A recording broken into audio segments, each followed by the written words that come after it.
গরিবের অনলাইনে শপিং করা। ড্রেসটা কি অর্ডার করে দেবো? কি সুন্দর ড্রেসটা অর্ডার করেই দেই। কি সুন্দর ড্রেসটা, ইয়েস। কি আনন্দ না হচ্ছে, ওই দিন ঘুরতে যাওয়ার সময় এই ড্রেসটা পরে যাব। কি আনন্দটাই না হচ্ছে, কি বলবো। ভাবছি ড্রেসটা তো অর্ডার করে দিলাম, কিন্তু টাকা কোথায় পাবো? তাহলে কি ক্যান্সেল? না না বাবা, দরকার নেই। অনেক আশা নিয়ে ড্রেসটা অর্ডার করেছিলাম। আচ্ছা, মায়ের কাছ থেকে নিলে কেমন হয়? যাই, মাকে গিয়ে বলি। কিন্তু মা যদি না দেয় তখন কি হবে? যাই হোক করে ম্যানেজ করে নেব। যাই বলে আসি।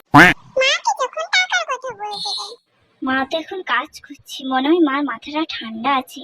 যাই গিয়ে এই সুযোগেই বলে ফেলি। মা, কি হয়েছে? কি 500 টাকা দাও না গো।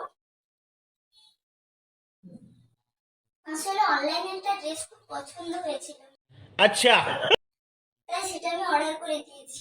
वाह दीदी वाह दीदी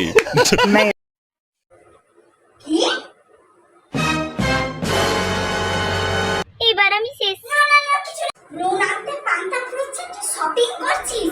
তোর কাছে নেই।